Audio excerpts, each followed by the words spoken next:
Hello students, welcome to A to Z পরীক্ষা। তো আজকে তোমাদের সঙ্গে খুব গুরুত্বপূর্ণ একটা টপিক নিয়ে আলোচনা করব, সেটা হলো দেখো important terminology cell membrane. Cell membrane বা কোষ পর্দা, তোমরা যারাই পড়ছো কোষ পর্দা পড়তে গেলে বা পরীক্ষায় কোষ পর্দা আসলে সেখান থেকে অ্যাডিশনালভাবে আর কি কি কোশ্চেন আসতে পারে বা আর কোন কোন টার্মিনোলজিগুলো সেল মেমব্রেন লিখতে গেলে তোমাদেরকে অ্যাড করতে হবে, সেই জিনিসটা নিয়ে আজকে ডিটেলসে কিন্তু তোমাদের জন্য মানে ক্লাসটা থাকছে। আর এখান থেকে চাইলে তোমরা নোটও কিন্তু তৈরি করে নিতে পারবে। তো চলো দেরি না করে ক্লাসটা স্টার্ট করছি। সেল মেমব্রেন পড়তে গেলে প্রথমে আমাদের যেটা পড়তে হবে সেটা হলো টাইট জাংশন। ঠিক আছে, ভিডিওটা মন দিয়ে দেখবে, স্কিপ করবে না, বুঝতে তাহলে অনেক জায়গায় অসুবিধা হবে। আমি একদম লাইন বাই লাইন পড়ে কিন্তু তোমাদেরকে ক্লিয়ার করে দিচ্ছি। ঠিক আছে, আর যদি ভিডিওটা ভালো লাগে লাইক করে দিও। যারা নতুন আছো অবশ্যই চ্যানেলটাকে সাবস্ক্রাইব করে নিও আরও নতুন নতুন ভিডিওর আপডেটস পাওয়ার জন্য। আর যারা যারা WBCS এর অপশনাল ফিজিওলজি বা অপশনাল জুলজি নিয়েছো, তোমাদের কিন্তু এই টপিকটা কমন টপিক, ফিজিওলজিতেও আছে জুলজিতেও আছে, সুতরাং ইভেন পরীক্ষাতেও এসেছে এই টপিকটা। ঠিক আছে, তারা কিন্তু খুব ভালো করে কিন্তু দেখো টাইট জাংশন। টাইট জাংশন কি বলেছে, প্রথমে আমরা চলে আসছি হলো কম্পোজিশনে। বলেছে tight junction, a kind of symmetrical cell junction is composed of numerous important proteins. Numerous important proteins মানে এখানে কিন্তু অনেকগুলো প্রোটিন রয়েছে that are either directly involved in its composition or intimately involved with connecting the tight junction to and between the cell in one way or another. These proteins include, এবার এই মূলত protein দিয়ে যে তৈরি tight junction, এবার এর মধ্যে কি কি প্রোটিন রয়েছে সেটা আমরা দেখব। তার আগে একটুখানি আমরা ছবিটা একটু দেখে নিই। দেখো এই যে এখানে এক একটা সেল, ঠিক আছে, প্রত্যেকটা সেলের মাঝখানে এরকম জায়গায় দেখো এই যে টাইট জাংশনটা তৈরি হয়েছে। ঠিক আছে, এবার এই জায়গাটাকে যদি আমরা এখানে বড় করে দেখি, দেখো এই যে এরকম ভাবে মানে সে চুলের বিনুনি থাকে না, বিনুনির মতো করে আর কি এসেছে। এইগুলো হলো প্রোটিন কমপ্লেক্স। ঠিক আছে, প্রোটিনের মধ্যে দেখো অক্লুডিন, ক্লডিন, আমরা সবকটা সম্বন্ধে এখন পড়বো আস্তে আস্তে। ঠিক আছে, আচ্ছা এদিকে প্লাজমা মেমব্রেন রয়েছে। তো এইভাবে কিন্তু গঠিত হচ্ছে, এই প্রোটিনগুলো নিয়ে কিন্তু গঠিত হচ্ছে টাইট জাংশন। ঠিক আছে, আচ্ছা দেখো বলেছে অক্লুডিন। অক্লুডিন প্রোটিনটা কি বলেছে, বলেছে which maintain the barrier between adjacent cells. অক্লুডিন কি করছে, এটা মেইনটেইন করছে। অ্যাডজেসেন্ট মিন্স পাশাপাশি অবস্থিত দুটো কোষের মধ্যে, যে পাশাপাশি অবস্থিত দুটো কোষের মধ্যে কি করছে, একটা ব্যারিয়ার হিসেবে কিন্তু এটা কাজ করছে। নেক্সট বলেছে ক্লডিন। ক্লডিন কি বলেছে, which form the backbone of the tight junction strand. খুব ভালো করে মাথায় রাখবে কোন প্রোটিন কি কাজ করছে। ক্লডিন কিন্তু ব্যাকবোন হিসেবে কাজ করছে, মেরুদণ্ড আমরা যেটাকে বলি, যেটার জন্য আমরা সোজা হয়ে দাঁড়াতে পারি, তাই না?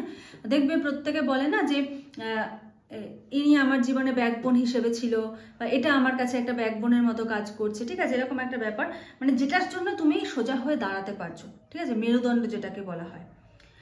নেক্সট রয়েছে junctional addition molecule, jams. Junctional addition molecules, এখান থেকে কিন্তু শর্ট কোশ্চেনও আসতে পারে, 2 মার্কসের মতো আসতে পারে, 1 মার্কসের মতো আসতে পারে। সুতরাং খুব ভালো করে প্রত্যেকটা টার্ম কিন্তু খুব ভালো করে শোনো মন দিয়ে। দেখো বলেছে জাংশনাল অ্যাডিশন মলিকিউল, এটা কি বলেছে, এটা হলো আর ইমিউনোগ্লোবিউলিন। এরা হলো কি ইমিউনোগ্লোবিউলিন বা antibody proteins that help seal the intercellular space between two cell. তাহলে এই যে জ্যাম, যেটা জ্যাম কি করছে, একটু অন্যরকম ভাবে আমরা জিনিসটাকে বুঝি। দেখো যদি এরকম ভাবে আমি দুটো পাউরুটি থাকে না, এরকম ভাবে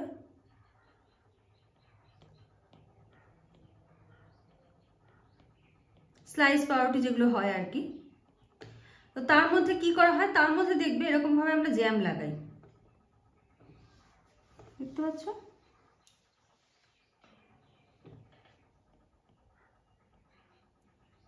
এরকম ভাবে জ্যাম লাগানো হয়, দিয়ে দুটো পাউরুটিকে জোড়া লাগিয়ে দেওয়া হয়। তেমন ভাবে এখানে যে জ্যামটা রয়েছে এটাও কিন্তু জোড়া লাগানো হিসেবে তো কাজ করছে। দেখো সিল করতে কাজ করছে the intercellular space between two cell. দুটো কোষকে যদি আমরা দুটো স্লাইস পাউরুটি ভাবি আর তাদের মাঝখানের যে গ্যাপ সেটাকে যদি বলি ইন্টারসেলুলার স্পেস, তো এই যে স্পেসটা, এই স্পেসটাকে কম্বাইন করতে, ঠিক আছে, সিল করতে কিন্তু হেল্প করছে। নেক্সট রয়েছে জনুলা অক্লুডিন। জনুলা অক্লুডেনটা কি? Jonula occludens are protein that help link the tight junction to each cell's internal skeleton. প্রত্যেকটা কোষের ইন্টারনাল যে স্কেলিটন, যেটাকে আমরা বলছি সাইটোস্কেলিটন, সেখানে কিন্তু এই প্রোটিনটা হেল্প করছে। তারপরে দেখো কি বলেছে, the occludin and claudin are the major component of tight junction strand. Main occludin? অক্লুডিন আর হলো claudin. When fully formed a tight junction is not one long continuous seal.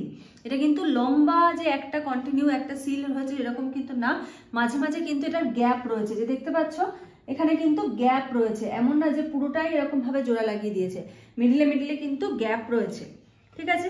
আচ্ছা, নেক্সট দেখো কি বলেছে, instead it looks like a series of local cells joint together in a maze like fashion. ঠিক আছে, এটা লোকাল সিল মানে শুধু এই এরিয়াটুকু লক করেছে, এই এরিয়াটুকু লক করেছে, ঠিক আছে, এমন না যে পুরোপুরি এটাকে লক করে দিয়েছে। হ্যাঁ, যেমন কোভিডের সময় কি দেখা গেছিল, নির্দিষ্ট এরিয়াগুলোকে কি করা হচ্ছিল, লকডাউন করে দেওয়া হচ্ছিল, তাই না, মানে কোয়ারেন্টাইন জোন করে দেওয়া হচ্ছিল, যে এই পাড়াটার মধ্যে বেশি লোকজন, অনেক হয়তো কোভিডের পেশেন্ট ধরা পড়েছে, এইটুকু জায়গাকে লকডাউন। তেমনই ধরো এইটুকু জায়গা যদি কোভিড আমরা ধরি আর কি, এখানে কোভিডের পেশেন্ট বেশি, তো এইটুকু জায়গাকে লকডাউন করা হয়েছে, লক করে দেওয়া হয়েছে। এমন না যে পুরো এরিয়াটাকে কিন্তু বা পুরো যে শহরটা সেটাকে বা পুরো জেলা সেটাকে লক করে দেওয়া হয়েছে। তো এই কাজটা করছে কিন্তু টাইট জাংশন। টাইট জাংশন কিন্তু পরীক্ষায় কোশ্চেন আসে, 4 মার্কস আসে, 3 মার্কস আসে, খুব ভালো করে কিন্তু তোমরা চাইলে এটাও লিখতে পারো, কোনো অসুবিধার কিচ্ছু নেই, ঠিক আছে। আর এরকম স্ট্যান্ডার্ডেই কিন্তু তোমাদেরকে নোটস প্রোভাইড করা হয়, জুলজিরও রয়েছে, অপশনাল ফিজিওলজিরও রয়েছে। যদি কেউ ক্লাসে জয়েন করবে মনে করো, তোমরা কিন্তু নিচে যে নাম্বার স্ক্রিনে দেখতে পাচ্ছ সেই নাম্বারে যোগাযোগ করে সমস্ত ডিটেলস জেনে নিয়ে জয়েন হয়ে যেতে পারো। তোমাদের WBCS অপশনাল ফিজিওলজির ক্লাস চলছে, WBCS অপশনাল জুলজির ক্লাসও কিন্তু চলছে। চলো এবারে আমরা দেখবো হলো গ্যাপ জাংশন। টাইট জাংশন দেখলাম, এবার দেখবো গ্যাপ থাকবে কিন্তু জাংশন হবে। কিরকম ভাবে দেখো, বলেছে gap junctions are also called communicating junctions. Gap জাংশনকে কি বলা হয়? কমিউনিকেটিং জাংশনস বলা হয়। Macula communicans and nexuses. Next বলেছে this are connections that allow for the direct passage of molecule between two cell. ঠিক আছে, পাশাপাশি অবস্থিত যে দুটো কোষের মধ্যে কি ডাইরেক্ট একটা প্যাসেজ করে দেওয়া। ধরো পাশাপাশি দুটো বাড়ি রয়েছে, দুটো বাড়ির মাঝখানে পাঁচিল রয়েছে, পাঁচিলের কিছুটা জায়গা কি করা হলো, পাঁচিল দেওয়া হলো না, ওখানে একটা গেট করা হলো, গেটটাকে ওপেন রাখা হলো, তাহলে কি ডাইরেক্ট কিন্তু এই বাড়ির লোকজন ওই বাড়ি যেতে পারবে, ওই বাড়ির লোকজন এই বাড়িতে আসতে পারবে। ঠিক আছে, direct passage of molecules between two cells. Gap junctions consist of number of transmembrane channel. Gap junction এ কিন্তু অনেক transmembrane channel রয়েছে। Gap junctions consist channels called pore, যেগুলোকে কি বলা হচ্ছে, যেগুলোকে pore বলা হচ্ছে। গ্যাপ জাংশনের যে চ্যানেলগুলো রয়েছে এগুলোকে pore বলা হচ্ছে, that are found in closely packed arrangement. The number of gap junctions shared between two cells can vary as well. ঠিক আছে, দেখো এবার একটু ছবিটা আমরা দেখে নিই আগে। দেখো ছবিটা দেখবে, এটা একটা কোষ, এটা একটা কোষ, এই মিডিলে রয়েছে হলো এই যে দেখতে পাচ্ছ একটা পাইপের মতো, পাইপের এখানটা কিন্তু গ্যাপ ফাঁকা, এই ফাঁকা দিয়ে মলিকিউলস এপাশ দিয়ে ঢুকে এপাশ দিয়ে বেরিয়ে যেতে পারবে, তাই এটাকে বলা হয়েছে গ্যাপ জাংশন। এবার আমরা লোকেশনটা দেখব। লোকেশন কি বলেছে দেখো, gap junctions are found in many places throughout the body. আমাদের বডির বিভিন্ন জায়গায় কিন্তু এটা দেখা যায়। This includes epithelia which are the covering of body surface as well as nerves, cardiac muscle, smooth muscle such as that of the intestine. Their primary role is to coordinate the activity of adjacent cells. এদের কাজটা কি, যে পাশাপাশি অবস্থিত দুটো কোষের মধ্যে একটা কোঅর্ডিনেশন করা, তাদের অ্যাক্টিভিটিটা ঠিকঠাকভাবে মেইনটেইন করা। এই গেল হলো লোকেশন। এবার আসছে স্ট্রাকচার, গঠনটা কি বলেছে, বলেছে each gap junction channel is made up of two half channels. এখানে কি রয়েছে, দুটো হাফ চ্যানেল রয়েছে। দুটো হাফ চ্যানেল কিরকম ভাবে রয়েছে দেখো, এই যে দেখতে পাচ্ছ এখানে একটা মিডিলে একটা দাগ রয়েছে, তো মিডিলে এই দাগটা মানে কি, এই দিকের কোষের জন্য এদিকের হাফ পোর্শন, এদিকের কোষের জন্য এদিকের হাফ পোর্শন, দুটো জয়েন্ট হয়ে কিন্তু একটা মলিকিউল যেটা পাস করবে দুটো জয়েন্টের মধ্যে দিয়ে কিন্তু এটা পাস করবে। আচ্ছা, বলেছে each gap junction channel is made up of 2 half channel, ঠিক আছে, 1 ইন ইচ সেল মেমব্রেন, প্রত্যেকটা এক একটা সেল মেমব্রেনে রয়েছে, এখানে একটা এখানে একটা। ওকে, নেক্সট দেখো কি বলেছে, these half channels join together, breeze the extracellular space in the process and form the entire channel that spans both cell membrane. Each of these half channel is called connexon. এবার এই যে এক একটা half portion রয়েছে এদের এক একটাকে কি বলা হচ্ছে, কানেক্সন। দেখো এখানে যদি একটু গ্যাপটা আমি দেখিয়ে দিই, এই যে গ্যাপটা যদি এখানে বেশি রয়েছে আলাদা আলাদা করে যদি দেখা যায়, এই হাফটাকে বলা হচ্ছে হলো একটা কানেক্সন, এই হাফটাকে বলা হচ্ছে একটা কানেক্সিন। আচ্ছা, each connection is made up of 6 symmetrical integral membrane protein unit called connexin। দেখো 1 2 3 4 5 6, হ্যাঁ 1 2 3 4 5 6, 6টা মেমব্রেন প্রোটিন দিয়ে তৈরি, এদের এক একটাকে কিন্তু বলা হচ্ছে কানেক্সিন।